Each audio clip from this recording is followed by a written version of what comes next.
Sir ஒருத்தர் சொன்னார்ல மற்ற ஸ்டேட்லலாம் இம்ப்ளிமெண்ட் பண்ணிட்டேன், வெஸ்ட் பெங்கால் கொஞ்சம் கூடுதல் பாப்புலேஷன். சார் இன்னும் ஒன்று நான் சொல்லிடுறேன் சார். பிடிஎஸ் சிஸ்டம் வந்து இந்தியாவிலேயே ரொம்ப அதிகமாக இம்ப்ளிமெண்ட் பண்ணுறது நியாய விலை கடைகள் இருக்கிறது நம்ம ஊரில் தான் சார். கேரளாலலாம் அது ப்ரைவேட்டைஸ் பண்ணிட்டாங்க. இங்கே தான் அது அரசு ஊழியராக இல்லை ஒப்பந்த ஊழியராக இருக்கிறாங்க.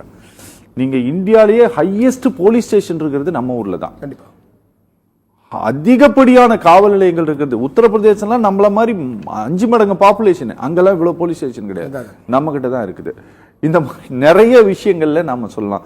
இந்த எண்ணிக்கை வந்து இதை நடைமுறைப்படுத்த விடாமல் இந்த அரசாங்கத்தை ஏதோ தடுக்குது இல்லைங்க. அதாவது மக்கள் வந்து கேள்வி கேட்டுட்டு இருக்காங்க. அவங்களுக்கு நான் ஒரு எளிமையான பதில் சொல்லிட்டு நான் சப்ஜெக்டுக்கு போறேன். அதாவது மேற்கு வங்காளம், இமாச்சல பிரதேசம், அதாவது ஒவ்வொரு மாநிலமும், மேற்கு வங்காளம் பெரிய மாநிலம், எப்பயுமே வந்து அரசு ஊழியருடைய ஊதியம் வந்து உற்பத்தி, நுகர்வு, பொருளாதார நிலைமை, இதை பொறுத்து தான் அரசு ஊழியருடைய சம்பளம் நிர்ணயிக்கப்படுகிறது. இன்னும் 6வது பே கமிஷன் கொடுக்காத மாநிலமும் இந்தியாவில் இருக்கிறது. 5வது பே கமிஷன் இருக்கக்கூடிய போக்குவரத்து துறையும் இருக்கிறது.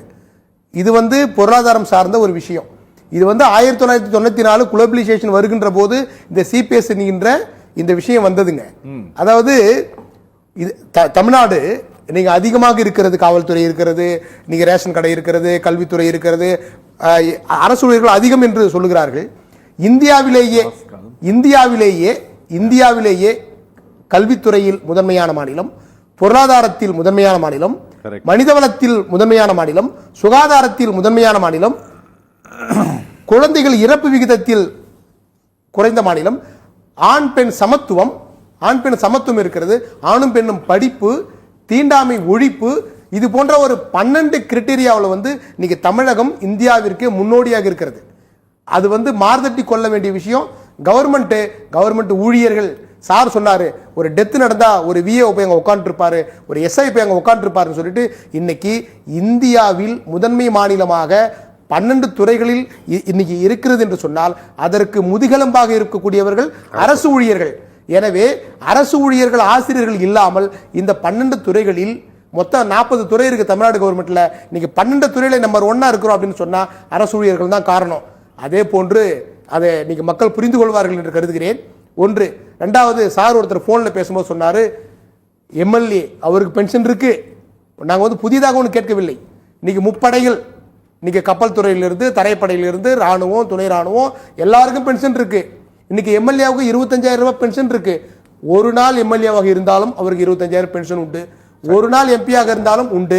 அதாவது சட்டமன்ற உறுப்பினர், பாராளுமன்ற உறுப்பினர், ராஜ்யசபா உறுப்பினர், அதே போன்று மினிஸ்டர், ஆளுநர், எல்லா மத்திய அரசு ஊழியர்களுக்கும், இணை செயலாளர்களுக்கும், ஐஏஎஸ் அதிகாரிகளுக்கும் இன்றைக்கு எல்லாருக்கும் பென்ஷன் இருக்கு. அப்ப அரசு ஊழியருக்கு, ஆசிரியருக்கு இல்லை என்று சொல்வது, ரயில்வே ஊழியருக்கு இல்லை என்று சொல்வது, இது என்ன சமத்துவம்? இது நீங்க ஆர்டிகல் 14, ஆர்டிகல் 15 நீங்க ஃபாலோ பண்றீங்களா? எனவே சட்டத்துக்கு புறம்பானதுதான் இது. ஒன்று. தமிழக முதல்வருக்கு இன்னைக்கு ஜாக்டோஜிய சார்பாக, அரசு ஊழியர் சார்பாக ஒரு விஷயத்தை சொல்லுகிறேன். நீங்கள் வரலாறு படைப்பதற்கு உங்களுக்கு ஒரு வாய்ப்பு ஏற்பட்டிருக்கிறது. நீங்க இரும்பு காலம் என்று அறிவித்து விட்டீர்கள். நீங்க தொல்பொருளில் வந்து தமிழகம் வந்து சிந்து சமவெளிகளாம் முன்பு என்று சாதித்து விட்டீர்கள். காலை உணவில் சாதிச்சிட்டீங்க. புதுமை பெண்ணுக்கு காசு கொடுத்துட்டீங்க. இளைஞர்களுக்கு காசு கொடுத்துட்டீங்க. எல்லாரையும் ஐஐடியில் படிக்க வைக்கிறதுக்கு முயற்சி செய்யறீங்க. எத்தனையோ சாதனைகளை செய்யறீங்க. மகளிருக்கு வந்து இலவச பேருந்து கொடுத்தீங்க அரசு ஊழியர்களுடைய உதவியோடு. அதே போன்று இவ்வளோ சாதனைகள் செய்த அவர்களுக்கு அவருடைய தந்தை முத்தமிழறிஞர் கலைஞர் அவர்கள் 5 பே கமிஷன் அமைப்பதற்கு முதன்மையாக இருந்தார். பே கமிஷன் இருந்து இன்னைக்கு வந்து வரலாற்றில் வந்து மிக முக்கியமான இடம் அவர் வகித்தார். நீங்கள் 22 வருடமாக தேங்கி கொண்டிருக்கக்கூடிய அந்த ஓல்டு பென்ஷன் ஸ்கீம் என்கின்ற அந்த ஃபைலை எடுத்து ஒரு கையெழுத்திடுங்கள். நீங்கள் வரலாற்றில் மிக முக்கியமான இடத்தை பெறுவீர்கள்.